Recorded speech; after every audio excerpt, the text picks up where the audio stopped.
1장 6절입니다. 일주일 걸었네요.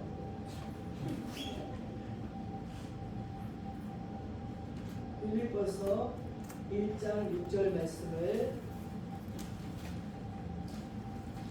함께 합독하겠습니다. 너희 안에서 착한 일을 시작하시니가 그리스도 예수의 날까지 이르실 우리는 확신하라. 아멘. 어느 날 저녁 때 집으로 돌아가는데 어둑어둑해진 그 밤하늘에 이 솔개인가 봐요. 아주 큰 새가 높이 나르는데 너무너무 멋있는 거예요. 그래서 내가 무슨 새가 저렇게 멋있을 수가 있지 하고 한참 쳐다봤는데 그 높은 하늘을 날개를 쫙 펴고 아주 와 진짜 카리스마 짱으로 날아가는 솔개를 보면서 감동받은 적이 있습니다. 근데 이 솔개나 독수리가요 인간이 사는 수명과 거의 비슷하게 산대요. 근데 단번에 그렇게 사는 것이 아니라 한 40년을 살고 나면요 이 부리가 가슴 쪽을 향해서 이렇게 막 구부러져 있고 길어진 발톱은 안으로 점점 막 꺼부러져서 무뎌져 있고 깃털은 너무너무 무거워서 두꺼워지고 무거워서 나를 수가 없대요. 그래서 40년이 한계라는 거예요. 근데 이때 보통의 독수리나 솔개들은 포기한대요. 그냥 이렇게 살다가 땅바닥을 날았던 그 멋있는 새들이 땅바닥을 기어다니면서 먹이를 찾아 먹다가 죽는 그런 독수리나 솔개가 많습니다. 근데 이때 결단을 해야 된다는 거예요. 40년이 한계인데 이제 멀리 날아다니지도 못하고 사냥도 못하고 이대로 내 운명에 순응하고 살다가 죽을 것인지 아니면 살이 찢기는 고통을 뱉어내면서 세상을 살 것인지 결단을 내려야 된대요. 그래서 높은 바위산으로 올라가서 아무도 없는 곳에 올라가서 이 부리를 부러뜨리기 위하여 절벽 꼭대기에서 극강하에서 바위에 부딪힌지 땅에 부딪혀갖고 이 부리를 다 쪼아내버린다는 거죠. 다 쪼아내버리고 나면 거기서 부리가 날카롭고 부드러운 부리가 다시 자라나기 시작해요. 그럼 그 날카로운 부리를 이용해서 길어지고 무뎌진 발톱을 딱 뽑고 그리고 깃털까지 딱 뽑아낸다는 거예요. 그러면 새 부리가 나고 새 발톱이 다시 자라게 되면 원래의 용맹스러운 야생의 독수리나 솔개의 본연의 모습으로 돌아간다는 것입니다. 그 인고의 시간이 150일 정도가 지속이 된대요. 그래서 제2의 삶을 살는지 100년을 향해서 날아가든지 아니면 이대로 그냥 땅바닥을 기다가 죽든지 해야 되는 것이 독수리나 솔개의 일생입니다. 저는 그 일을 보면서 생각해 봤습니다. 우리의 인생도 똑같다. 우리가 노년이 되고 나면 이제 끝났다. 여기서 그냥 이대로 그냥 밥 세 끼 먹고 살다가 가면 되지 할 것인지 한골 팔태의 삶을 사는 독수리처럼 세월 속에 무뎌지고 구부러진 우리의 발톱을 뽑고 부리를 뽑아버리고 그렇게 마음이 늙고 살찌고 둔해진 신앙에 생사를 지키는 고통과 인내의 시간인 비상의 기도로 우리 본체가 바뀌는 비상한 기도를 해서 다시 남은 노년의 인생을 하나님께 제 사명을 받으면서 살 것인가 하는 생각을 했습니다. 노스캐롤라이나의 살루시라는 도시에 가면요 위대한 전도자 빌리 그레함 목사님의 기념 도서관이 있고 그 기념 도서관 곁에 빌리 그레함 부인 루스 그레함 여사의 묘가 있는데 그녀의 묘비에는 이런 글이 써 있어요. 공사 끝 당신의 인내에 감사합니다. 라는 글을 새겨놓았다는 것입니다. 그 글이 많은 사람들에게 감동을 준다는 거예요. 근데 그 글을 쓰게 된 이유는 어느 날 루즈 그레함이 남편과 함께 운전해서 길을 가다가 그 운전하는 그 앞에 공사 중 불편을 드려 죄송합니다. 라는 표지판에 문구가 붙어있는 것을 보고 길을 돌아서 갔습니다. 그럼 또 어느 날 그 길을 가는데 공사 끝 그동안 인내에 감사드립니다 라고 간판이 바뀐 것을 보고 남편에게 이 부인이 부탁합니다. 내가 죽으면 내 묘비에 저렇게 써달라는 것입니다. 사랑하는 여러분, 우리는 인생을 살아가면서 봉사 중 불편을 드려서 죄송합니다 라는 팻말을 들고 살아가는 인생인 것입니다. 나의 부족함 때문에, 나의 무지함 때문에 주위의 많은 사람들을 힘들게 하고 불편하게 할 수 있습니다. 우리가 예수님을 구주로 믿어도 여전히 우리 속에 옛사람 때문에 주님을 힘들게 하고 살아가는 사람을 힘들게 할 수 있습니다. 그럼에도 내 속에 계신 성령님께서 내가 예수를 구주로 믿는 순간 내 속에 오셔서 일하기 시작하는 성령님께서 나의 성품을 조각하고 있습니다. 모난 부분들마다 징을 가지고 조각을 만드는 사람들처럼 징으로 그 모난 부분들을 깨면서 작품을 만들 때마다 우리는 아프다고 소리치고 생살이 찢기는 고통을 겪으며 이 환난과 이 고통은 뭐냐고 아우성을 치기도 합니다. 그러나 그렇게 우리가 일생을 마치고 주님 앞에 서는 순간 성령님께서는 우리에게 그 일을 완성했다는 것입니다. 하나님의 작품으로 완성해 놓았다는 것입니다. 지금은 보잘것없고 그리고 부족한 미완성품이지만 아직은 봉사 중이라는 것입니다. 때로 봉사 중에서 핀차에 불편함이 있더라도 서로 참고 견디며 위로하며 격려하며 우리의 연약함을 영광스러운 예수님의 형상으로 바꾸어가는 사랑의 공동체가 교회인 것입니다. 그래서 오늘 본문 1장 6절에 너희 속에 착한 일을 시작하신 이가 그리스도 예수의 날까지 이루실 줄을 우리가 확신하노라고 바울이 고백했습니다. 어느새 11월도 다 가고 올 한 해가 다 기울어져 가고 있습니다. 지나간 날들을 돌아보면 모든 일 속에 하나님의 손길이 항상 함께 하셨다는 사실을 생각하면서 은혜 받는 시간이 되시기를 바랍니다. 첫째로 오늘의 삶의 결과에 대해서 우리는 감사해야 돼요. 시편 50편 23절을 한번 읽어보겠습니다. 여러분 시편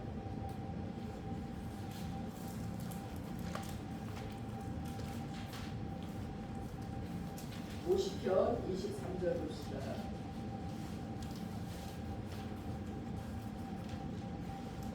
함께 읽겠습니다. 감사로 제사를 드리는 자가 나를 영화롭게 하나니 그의 일을 옳게 하는 자에게 내가 하나님의 구원을 보이리라. 올 한 해를 우리가 돌이켜볼 적에 전 세계의 기온이 달라져서 빙하가 녹아내린다, 또한 지진이 난다, 또 전쟁이 난다, 산불이 끊임없이 나고 물로 아주 홍수가 나서 또 바람으로 우박으로 온갖 사고로 또한 정치적인 불안으로 또 우크라이나 러시아의 전쟁 또 이스라엘과 하마스의 전쟁 아니 이런 일들을 상상도 못했는데 정말 전쟁이 일어났다는 것입니다.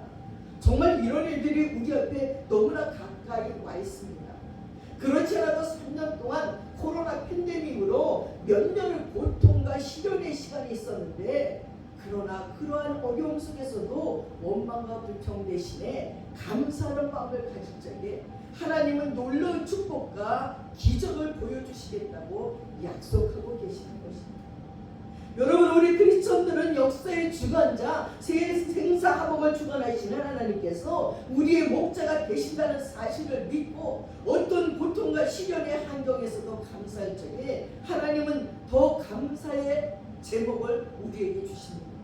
내가 하루하루 사는 것이 내 능력으로 사는 것이 아니라 하나님의 기적의 연습이라는 것입니다.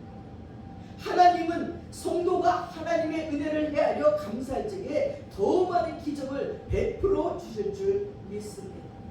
데오도주 루즈벨트 대통령이 대통령 선거 유세를 할 때였어요. 그가 마지막 선거 유세장에서 밀워키에서 열심히 연설을 하고 있는데 갑자기 군중 속에 있던 휠 랭크라는 사람이 루즈벨트의 심장을 향해서 총을 쏘았습니다. 순식간에 일어난 일이나 경호원들도 손을 쓸 수가 없었어요. 루즈벨트는 급히 병원으로 이송되어 갔는데 의사가 아무리 살펴봐도 총상을 입은 흔적이 없는 거예요. 그래서 루즈벨트의 왼쪽 자켓을 열어보니까 거기 넣어두었던 철제 안경집에 총알이 튕겨나가서 구부러져 있었어요. 이 철제 안경집 때문에 살아난 거예요. 루즈벨트는 의사에게 웃으면서 나는 평소 이 철제 안경집이 무거워서 불편해하고 있었는데 하나님께서 이것을 사용해서 내 생명을 구원할 줄은 꿈에도 생각 못했습니다.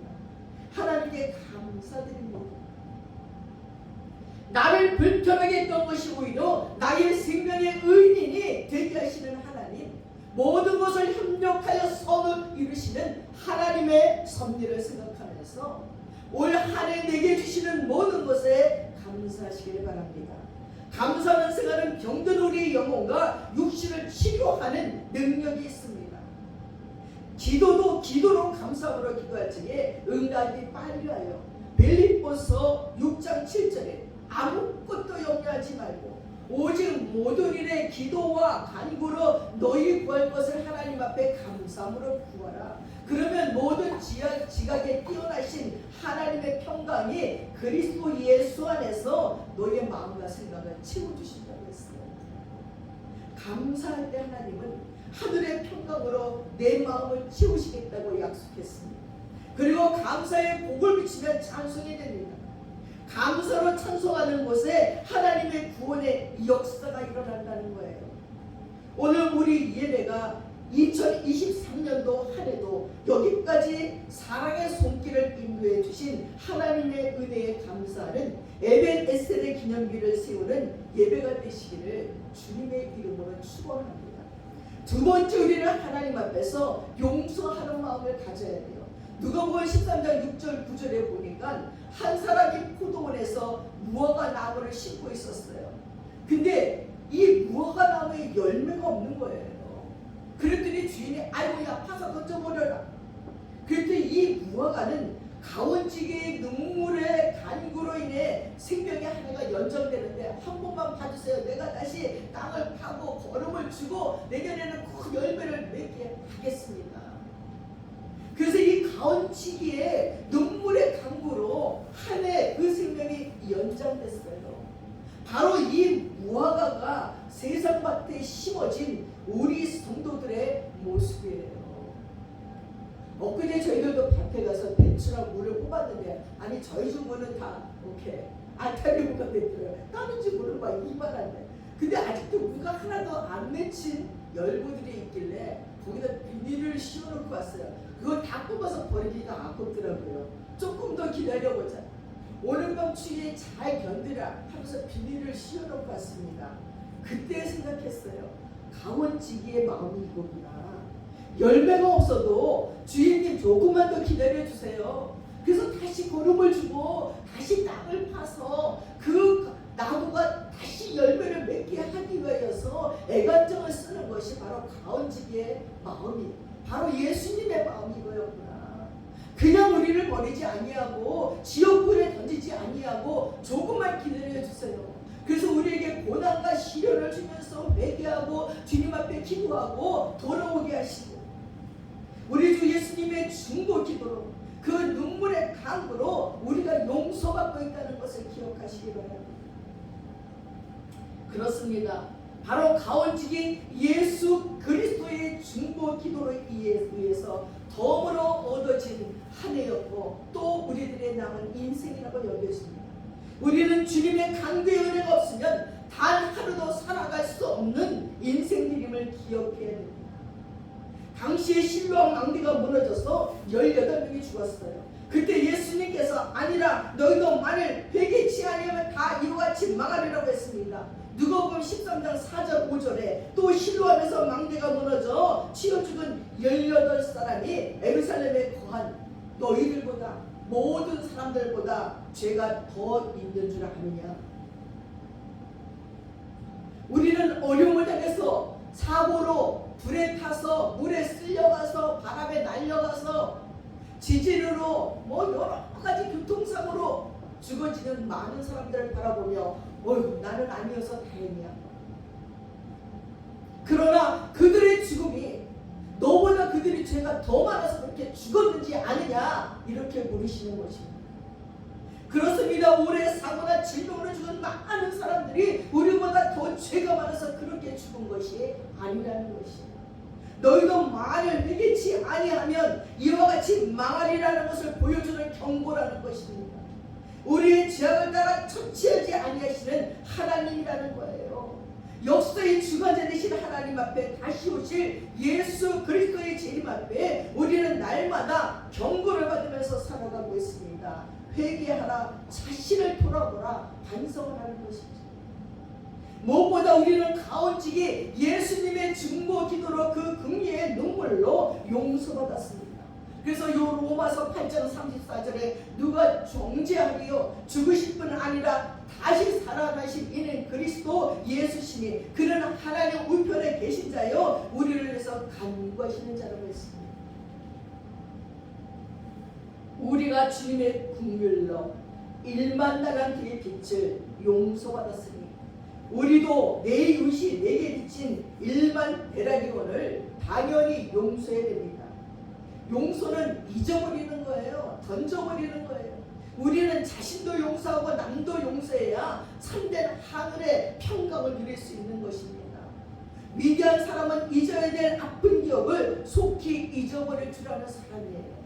마귀는 지난 하나의 실수와 쓰라린 기억을 자꾸 기억나게 해서 분노하게 만들지만 성령님은 우리를 십자가로 이끄셔서 한 해의 모든 잘못과 허물을 회개하고 주님의 보혈로 씻어버리게 하시고 쓴 기억을 잊어버리게 하십니다. 그리고 남이 내게 지은 죄도 용서하게 하시는 것입니다. 용서하는 마음을 가진 사람이 주님의 마음을 가진 사람이고 인생 최대의 권세자예요. 저는 제가 살아오는 인생 가운데 존경하시는 여자 두 분이 있어요. 한 분은 권사님이고 한 분은 전도사가 됐어요. 근데 이 한 분이 우리나라에서 아주 그래도 인지도가 있는 미술가를 하고 계셔요. 근데 지난주에 뵈었는데 얼굴이 반쪽이 됐어요.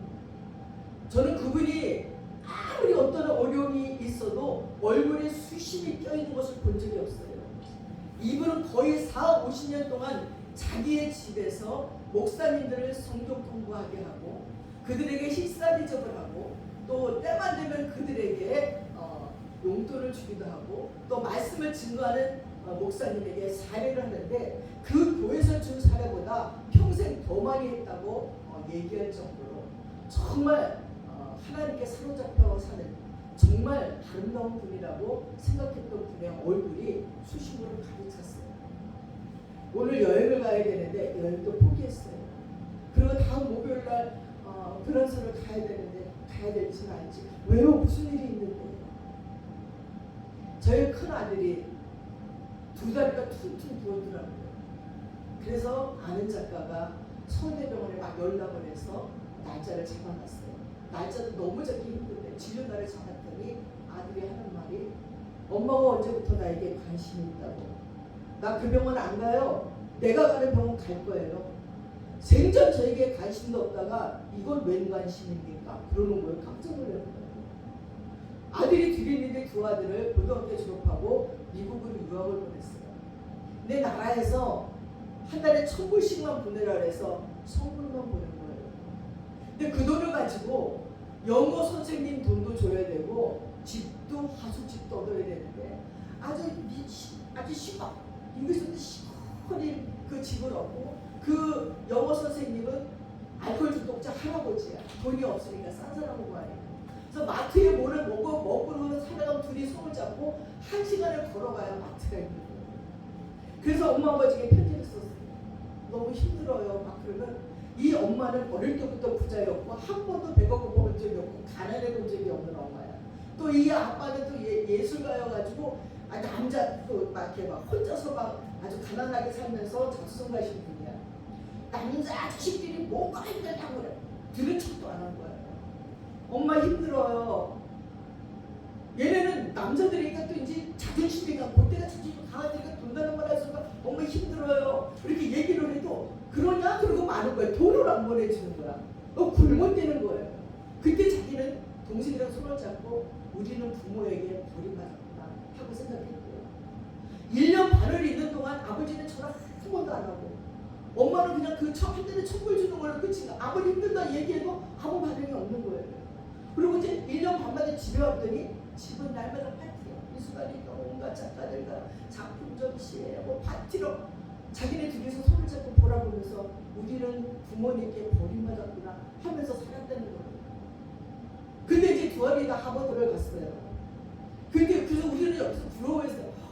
자식들이 너무 잘 됐어요. 그분 하시는 말이 나는 아무것도 참견 안 했어요. 자기네들끼리 잘하게 했더니 저렇게 잘 됐어요. 그래서 우리가 아무것도 참견 안 하면 자식들이 잘 되는 거라 생각을 했어요. 그리고 저렇게 충성을 하고 목사님들을 잘 섬기고 하니까 그렇구나 생각했더니 이 아들이 10살이 되도록 결혼도 안 하는 거예요. 둘째 아들은 또 일찍 결혼해갖고 자녀도 셋이나 낳았고 미국 가서 사는 거예요. 그랬더니 큰아들이 하는 얘기예요. 엄마, 둘째가 왜 결혼을 해서 애를 셋이나 낳고 자기 식구들만 아는 줄 알아? 외로워서. 우리는 엄마 아빠한테 버림받아서 그 가정에 대해 이루려고 걔는 그렇게 결혼해서 자기 식구들만 아는 거야. 그리고 자기는 여전히 무서워. 결혼했다가 도망갈까 봐 무서워서 잠깐 안 가. 막 재벌집 딸들이 막 설교 들어오는데 안 가. 근데 그 얘기를 듣는 순간 이 엄마는 기가 막혀. 그때는 자기가 가장 잘 됐대. 돈도 많을 때고 작품도 잘 팔릴 때고 막 흥청망청할 수 있을 때 나라에서 천불만 보내서 또 고치기도 천불만 보내갖고 내 자식을 굶게 했다는 게 너무너무 쇼크인 거야. 그래서 이 회장님은 집에 누워서 너무너무 가슴이 아파 누워서 앓고 이 본사님은 너무 가슴이 아파갖고 이 과거에 내가 돌아가서 잘해줄 수도 없는 이걸 어떻게 하면 좋겠냐. 내 아들의 상처 입은 마음을 내가 어떻게 위로해야 되겠냐. 잘못했다고 빌어야지요. 용서해달라고 해야지. 통하지도 않은데 집에 가면 예약하지 않고 왔다고 문도 안 열어준대. 그 집 골짜기 위에 산대 문도 안 열어준대. 그 둘이 갔다가 쫓겨왔대. 문도 안 열어줬어. 그러나 부모님이 정말 배고팠습니까? 몰랐다는 거예요. 이 엄마는 가난을 몰랐고 배고픔을 모르는 집에서 부유하게 자라서 아들들이 어렵다 그래도 천국이면 다 되는 줄 알았대. 그 가치도 거기서 그 가치가 어쩐지도 모르고 그냥 정신없이 바쁘니까 그때는 젊었으니까 막 일이 많으니까 일하고 막 이러느냐고 자기 자식들이 어떻게 하는 거를 생각도 못하고 미국 보내놓으면 그냥 그렇게 살아보다 생각을 했다는 것입니다. 돌이킬 수 없는 과거의 이 실수들을 어떻게 잡고 상처 입은 그 아들의 마음을 어떻게 달래느냐는 거예요. 모두가 앉아서 궁여지책으로 얘기해본들 그래서 여행을 안 갈래요. 그래서 내가 여행 안 간다고 일이 해결되겠습니까? 그냥 권사님 가세요. 이미 약속한 건데 그래도 그냥 인지도 있는 사람들까지 그 여행을 하기로 약속했는데 저 그 플란스의 미술관을 돌아다보기로 했는데 가셔서 날마다 카톡이라도 보냈어요. 사진 찍고 내가 이렇게 좋은 경치에 왔지만 내가 마음이 아프다. 용서해달라. 정말 몰랐다고 용서를 빌어야지요. 그랬더니 그래야 될까요? 그러면서 아주 목이 쭉 빠져서 가는 걸 보았습니다. 그래서 창세기 45장에 요셉의 용서를 한번 생각해 봅니다. 형들에 의해서 17살에 이스마엘 장사꾼에게 노예로 애굽 땅 보디발 장군 집에 팔려갔어요. 요셉이 보디발 장군의 아내의 유혹을 거절한 대께로 이제 감옥까지 들어갔지만 만 34살 애굽 왕 바로의 꿈을 풀어주고 일약 애굽의 총리가 돼서 9년을 지난 후에 형들을 만나요. 7년 풍년 들고 2년 흉년이 들었더니 7년 풍년 들고 다 없애버려. 그래서 이것을 잘 조종했어요. 그리고 그 이웃 나라까지 먹여 살리는 요셉이 됐어요. 요셉이 39세에 가난해서 형들이 양식을 구하러 왔을 적에 여러 가지 시험을 거친 후 마지막에 유다의 고백을 듣고 주위의 신하들을 물러가게 한 후에 자신의 정체를 드러냅니다. 그리고 형들에게 창세기 45장 5절에 이렇게 고백했습니다. 당신들이 나를 이곳에 팔았으므로 근심하지 마세요. 한탄하지 마세요. 하나님의 생명을 구원하시려고 나를 당신들 앞에 보내셨습니다. 그런즉 나를 이리로 보낸 자들은 당신들이 아니고 하나님이에요. 하나님이 나로 바로의 아비를 삼으시고 그 온 집을 주로 삼으시며 애굽 온 땅의 치리자로 삼으셨다. 얘기합니다. 요셉의 마음을 뭉클하게 했던 것은 자기 형, 셋째 형 유다 형의 이야기였어요.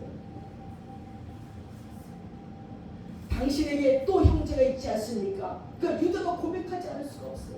내 형제가 한 명 더 있었는데 죽었나요?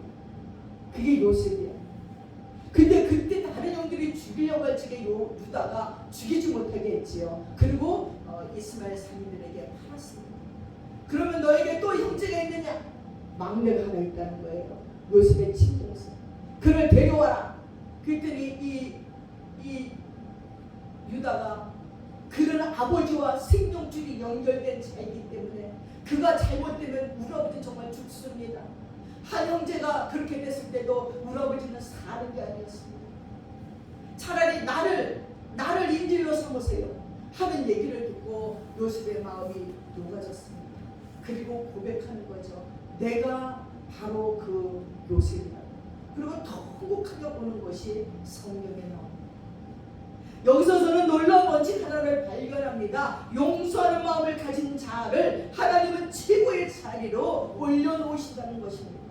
요셉이 만약 복수하려는 마음을 가졌다면 하나님은 보디발의 감옥에서 꺼내지 않았을 것입니다. 요셉이 30세에 바로의 꿈을 회복하고 국무총리가 된 후 보통 사람 같으면 복수해야 할 여인이 있습니다. 바로 보디발의 아내입니다. 그러나 그런 언급도 성경에 없습니다. 창세기 45장에 요셉이 22년 전에 자기를 물없는 구덩이에 넣고 애굽에 팔아버린 형들을 용서하는 장면에서 그의 용서는 동정심이 아닙니다. 하나님의 주권을 믿는 신앙에서 용서라는 큰 힘이 나왔다는 것입니다. 그렇습니다. 용서는 성숙한 자가, 강한 자가, 하나님께 은혜 받은 자만이 할 수 있는 특권입니다. 용서하는 마음을 가진 자에게 하나님은 능력도 주시고 평강도 주시고 존귀한 자리도 허락하실 줄 믿습니다. 사랑하는 여러분, 여러분의 삶에 무엇인가 막히고 풀리지 않는 것이 있습니까? 결박당한 것이 있습니까? 마음에 맺힌 것 때문입니다. 땅에서 매면 하늘에서 매이고 땅에서 풀면 하늘에서도 풀린다고 했습니다. 이 시간 십자가 밑에 나의 모든 실수도 아픔도 내려놓으시고 이웃이 내게 저지른 모든 쓰라린 기억을 내려놓으시기 바랍니다. 그리하여 십자가 밑에서 나도 용서받고 내게 아픔을 준 자를 용서함으로 이 시간 하늘문이 열리는 평강의 복을 누리게 되기를 주님의 이름으로 축원합니다. 세 번째는 우리는 하나님 앞에서 도약하는 믿음을 가져야 됩니다. 창세기 28장 16절 19절을 한번 읽어보겠습니다.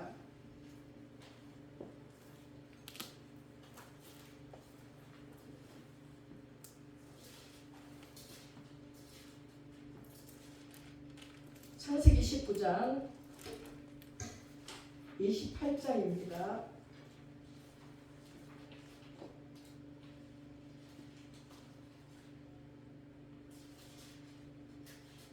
16절, 19절 제가 읽어보겠습니다.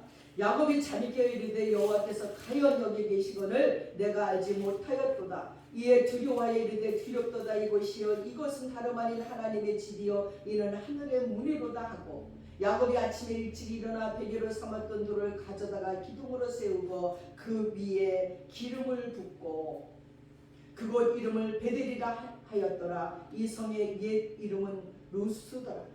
이것이 야곱의 위대한 도약입니다. 도약은 새롭게 시작한다는 뜻입니다. 저는 창세기 28장에 나타나는 야곱의 사건을 읽을 때마다 큰 도전을 받게 됩니다. 야곱은 이름 그대로 속이는 자, 형의 발꿈치를 잡은 자였습니다. 그의 아버지와 형을 속이고 그리고 바단 하란으로 떠나가고 있습니다. 부엘세바를 떠나 라반 삼촌이 있는 엄마의 친정으로 지금 가고 있습니다. 근데 가다가 캄캄한 베델에서 여러분 지금은 이렇게 밤에 전기가 많지만요, 미국에 와가봐도 알겠더라고요. 밤이 되니까 캄캄해요. 나라가 커서 그런지 가로등도 없어요. 캄캄한 질 같은 어두움이 이스라엘도 마찬가지죠. 그래서 거기서 그냥 돌베개를 메고 잠을 잡니다. 얼마나 무섭겠습니까? 얼마나 두렵겠습니까? 자다가 하늘의 꿈을 꿉니다. 위대한 환상을 보게 돼요. 사다리가 땅 위에 섰는데 그 꼭대기가 하늘에 닿았고 또 본주 하나님의 사자가 그 위를 오르락 내리락 하는 걸 보았어요. 거기서 하나님의 음성을 듣습니다. 지금 야곱이 누운 땅을 야곱과 그 후손에게 주시되 자손들의 땅에 티끌같이 되어서 동서남북에 편만할 것이라는 것과 하나님이 야곱과 함께 계셔서 야곱을 지켜주시고 훗날 고향으로 금이 한양하게 하실 거라는 거예요. 이 예언이 이루어졌잖아요. 이스라엘 백성들이 지금 동서남북에 이 나라 저 나라에 다 흩어져 있어요. 하나님께서 주신 사명을 끝내기까지 결코 하나님께서 야곱을 떠나지 아니하시겠다는 거예요. 야곱은 그 자리에서 일어나 돌베개 삼았던 돌을 세우고 거기에 기름을 붓고 하나님께 11조와 성전 건축에 서약을 합니다. 그 두렵던 밤이 지나고 하나님을 만난 아침에 야곱은 환희의 아침을 맞으면서 새로운 인생을 출발하게 된 것입니다. 루스 땅 험악한 벌판에서 베개로 베고자 돈 돌베개를 디딤돌로 하여서 도약했어요. 위대한 환상을 보고 그는 쓰라린 과거를 청산하고 미래를 향해 믿음으로 도약하는 것입니다. 사랑하는 여러분도 오늘 이 예배가 여러분의 믿음의 도약이 되기를 바랍니다. 그렇습니다. 여러분, 우리는 야곱과 같은 인생이에요. 그러나 우리에게도 루스 땅의 돌베개를 통해 하늘의 환상을 보고 도약할 수 있는 믿음을 주었어요. 그러나 그 주님과의 사랑은 라반 삼촌 집에서 먹고 살기 바빠서, 그리고 사랑하는 여인에게 정신이 팔려서 그 여인 나이를 위해 수고하느냐 시간과 세월을 다 버려버렸어요. 거기서 기도를 했다니 예배를 드렸다니 하는 얘기가 안 나와요. 그러나 다시 고향으로 돌아가면서 야곱은 위기를 느끼는 거예요. 야, 에서 형이 있지. 에서 형이 나를 보면 가만두지 않을 거야. 두려움이 꽉 찼어요. 자기가 한 짓이 생각났어요. 그래서 야곱나루 강가에서 진짜 어찌 해야 될지 몰라 머리를 싸매고 있는데 천사가 나타나서 부추기며 시험을 합니다. 그리고 천사가 야곱의 한도 뼈를 쳐버리고 말았어요. 근데 이 야곱이 끝까지 안 놓는 거예요. 내게 축복 주기까지는 내가 놓지 않겠나이다. 정말 그의 일생일대의 위기 속에 엄청난 기도를 거기서 한도 뼈가 부러지도록 기도를 한 것입니다. 이제 팥죽 한 그릇에 장자의 명분을 파는 비열한 자가 아니에요. 오로지 살려주세요. 에서 형에게 잘못했던 자기 인생, 자기만 알았던 이기적인 인생에 대해서 회개하고 참여하는 거예요. 그래서 사기꾼 야곱이 이스라엘이라는 이름을 받습니다. 네가 하나님과 사람으로 겨누어 이겼다는 이름을 받습니다. 영원히 기억될 이스라엘이 되었습니다. 노년에 한두 뼈가 부러지는 기도를 하니 지금까지의 삶보다 더 찬란한 인생을 살게 됐어요. 한두 뼈가 위골되고 130세까지 편안하고 장애물이 없는 인생을 살다 갑니다. 부르짖는 것이 은혜이고 그렇게 부르짖으면 본질이 변합니다. 신의 성품을 갖추면 인생이 바뀝니다. 그 신의 성품을 안 가지면 우리는 점점점 가시가 생겨요. 고집센 노인, 신통스러운 노인대로 변해요. 야곱은 안 변하면 안 놓겠다고 천사와 씨름을 했어요. 기도는 나를 변화시켜서 예수를 닮아가는 것입니다. 하나님과 동행하는 겁니다. 땅에서도 존귀를 얻고 생각과 마음과 행동과 말이 변화되고 구원받고 변화되고 형통합니다. 가는 곳마다 편안하고 예수처럼 되는 거예요. 인류 최초로 들림받은 에녹도 사는 동안 존경받고 식구들께 인정받았습니다. 노아는 하나님과 동행하면서 모든 자에게 미쳤다는 소리를 들었어요. 그러나 그랬어도 그의 충성된 믿음은 변하지 않았어요. 가족들에게는 존경을 받았습니다. 요셉도 고난을 통하여 경건으로 체질을 바꾸고 본질을 바꾸었을 적에 존귀한 자가 됐습니다. 저에게 삼적의 모세에게 호적상 가시 떨기에 불붙는 환상을 보여주시고 보내주시고 거기서 하나님을 만나 믿음으로 도약하는 걸 볼 수 있습니다. 여러분의 인생이 도약하려면 믿음으로 살 적에 비약합니다. 기도는 고난이 올 때, 고통이 오고 불안이 오고 두려움이 올 적에 하나님께 일방적인 내 이야기를 고하는 거예요. 여러분 안 하는 것과 얼마나 천양지 차이인지 압니까? 부모님에게 이야기하고 구해야지요. 그 권사님의 아들도 더 구해야지요. 그렇게 점잖게 엄마 우리 힘들어요 이러면 안 되죠. 엄마 돈을 더 보내주세요. 우리가 굶고 있어요. 엄마가 돈을 더 보내주면 좋은 영어 교사를 만나 영어를 빨리 하고 우리가 할 수 있는데 영어를 못하니 이 동네에서는 장애자예요. 벙어리예요. 어디 가서 말 한마디 할 수가 없어. 영어를 몰라서. 그러니 돈을 더 보내주세요. 좋은 교사를 만나게 해요. 좋은 집을 얻게 해요. 좋은 음식을 먹게 해요. 계속 얘기했어야죠. 엄마한테. 그러나 그러지 못한 것이 문제입니다. 너무 체면을 차렸다는 거죠. 그저 부모님이 우리를 버렸구나 알아서 해주겠지 했는데 우리에게 이제 관심이 없구나. 관심 없는 부모가 어디 있습니까? 자기 자식들에게 다 주고 싶은 것이 부모님인데 구하지 않았어요. 저는 그 이야기를 들으며 생각했습니다. 우리도 마찬가지구나. 하나님은 부자이고 모든 건 다 줄 수 있는데 우리가 안 구해요. 거지처럼 살고 있어요. 배를 골마가면서도 안 구하고 있어요. 처절하게 구해야지요. 간절하게 구해야지요. 소리쳐 말해야지요. 내 사정을 알아야 되는데 그러하지 못할 적에 우리는 아무것도 얻지 못해요.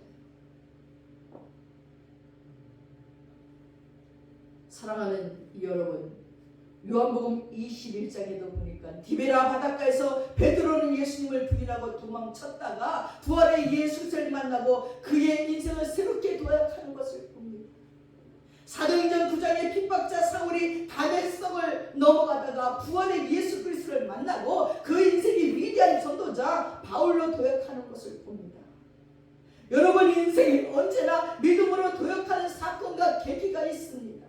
위기라는 말은 위험은 곧 하나님을 만나는 기회라는 말입니다. 우리 인생의 역경과 고난의 때가 바로 하나님의 축복을 체험하는 기회로 도약하는 거예요. 고난 없이 어떻게 하나님을 압니까? 고통 없이 어떻게 하나님의 능력을 우리의 것으로 끌어올 수가 있습니까? 고난 내게 오라. 이 고난 속에 하나님은 나에게 어떤 선물을 줄까 기대하면서 기도하고 더 깊은 기도를 하면 영성이 자라고 내 만보가 변하고 내 인생이 변하는 걸 느낄 수 있다는 것입니다. 사랑하는 여러분, 평상시는 평범한 기도를 하지만 중체대한 문제 앞에서는 특별한 기도를 하십시오. 비상할 때 비상한 기도를 하십시오. 노년할 때 그런 비상한 기도를 하면 다시 은혜가 오고 사명을 받고 다시 쓰임받을 수 있습니다. 독수리가 다시 창공을 힘있게 날아갈 수 있는 것 같이 말입니다. 다니엘도 노년에 다시 기도했어요. 다시 금식 기도를 했어요. 그 노인네가 평생을 기도했지만 나라의 위기 앞에 20일의 금식 기도를 다니엘이 하고 21일째 응답을 받아요. 아브라함도 노년에 이삭을 바치는 기도를 합니다. 그럴 때 그들아라는 아내에게서 자식이 없어서 그렇게 애가 탔는데 6명의 자녀를 얻었고 복의 근원이 되었습니다. 모세는 창세기에서 요한계시록까지 응답을 다 받았어요. 하나님이 대면해서 말한 자가 모세뿐이 없어요. 그 노년에 그 80살에 그 말 많은 이스라엘 백성들을 이끌고 광야를 40년 동안 끌고 다니면서 온갖 가지 기적을 다 베푼 것이 모세 할아버지입니다. 갈렙은 85세에 가나안 땅에 들어가 아무도 산지를 안 가는데 저 산지를 내게 달라는 거죠. 내가 젊은 이와 같이 기력이 서야지 않았대요. 내가 싸워서 내가 뺏겠다는 거예요. 이 배역한 세대에서 우리는 하나님을 만나는 기회를 가져야 됩니다. 다시 처음 주님 만났던 첫사랑보다 더 성숙한 믿음으로 주님을 만나 본질이 바뀌고 체질이 바뀌고 본체가 독수리처럼 변화되는 그런 기도를 드려야 됩니다. 에베네셀의 하나님이 역사의 주관자 되시는 그런 하나님 앞에 그 예배 가운데 그 하나님을 체험하고 감사하는 자들이 되고 용서하는 자들이 되고 도약하는 믿음의 성도가 되어서 밝아오는 새날을 볼 적마다 또 독수리처럼 창궁을 나는 새임을 하나님이 주셨음을 마음에 믿으며 그렇게 도약하면서 그렇게 다시 한번 비약하면서는 저와 여러분 되시기를 축원드립니다. 기도하겠습니다. 사랑하는 아버지 하나님, 처음 만났던 예수, 그 설렘, 그 기쁨이 전부가 아닙니다. 이제 다 사라져버렸습니다. 다시 한번 하나님 앞에 처절한 비상적인 기도를 하게 하셨어. 아버지, 이 노년에 아버지 다시 한번 우리 주님을 만나 제 사명을 받고 제 힘을 얻고 아버지 다시 한번 창궁을 날아가는 독수리가 되게 하여 주시옵소서. 다시 아버지 이 노년에 더 크게 쓰임받으며 더 놀라운 사명 앞에 아버지께 칭찬받으며 영광 돌리는 하나님의 사랑을 뵙도록 우리를 축복해 주시옵소서. 감사드리며 예수님의 이름으로 기도드렸사옵나이다. 아멘. 자, 다 함께 자리에서 일어나셔서 찬송가 272장 하겠습니다.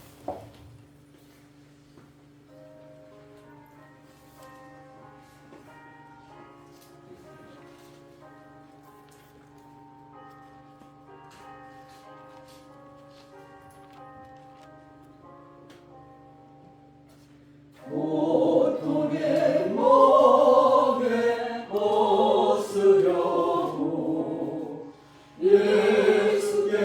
예수께로 나갑니다. 자유와 기쁨 베푸신 주께로 갑니다.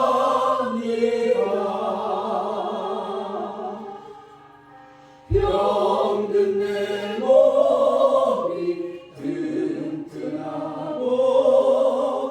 빈궁한 삶이 오래지며 죄악을 벗어버리려고 주께로 갑니다.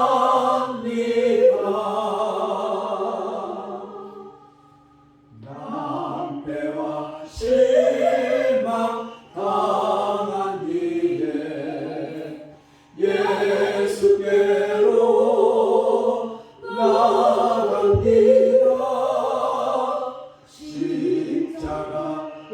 십자가를 받으려고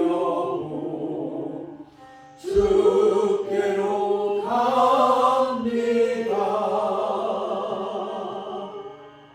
슬픈 마음 위로받고 이생의 고파 잔잔하며 영광의 찬송 부르려고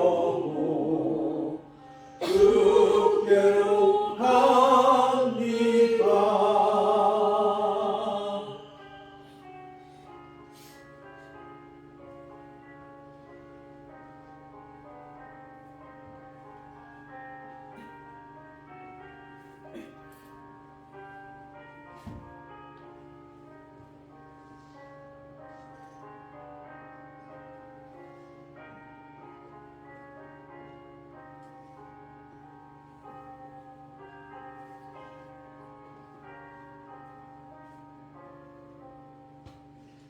교만한 마음을 내버리고 예수께로 나갑니다. 복되신 말씀 따르려고 주께로 갑니다.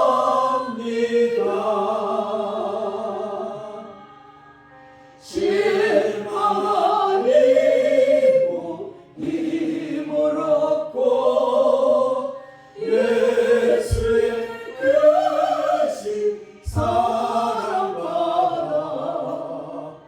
하늘의 기쁨 맛보려고 주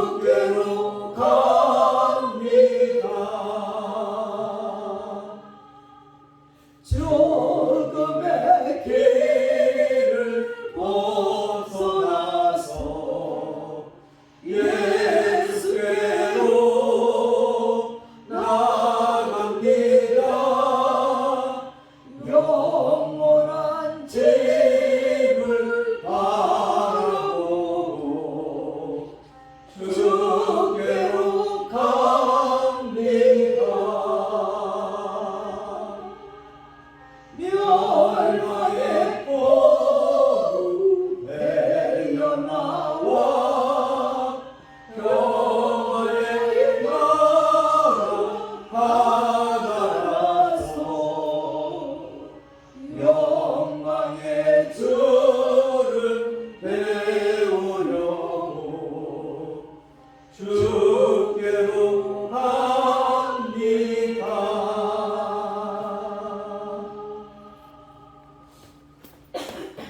기도하겠습니다. 지금은 우리 주 예수 그리스도의 한없는 은혜와 우리 아버지 하나님의 풍성하신 사랑과 성령님의 감동감하시고 교통하심이 이제 다시 한번 한골 탈퇴를 해서 독수리처럼 창공을 나는 그런 새로운 믿음과 새로운 각오와 새로운 결단과 새로운 기도로 하나님 앞에 제사명 받기를 작정하는 믿음의 권속들 머리머리 위에 이제부터 영혼까지 함께 하시옵기를 간절히 축원드려옵나이다. 아멘.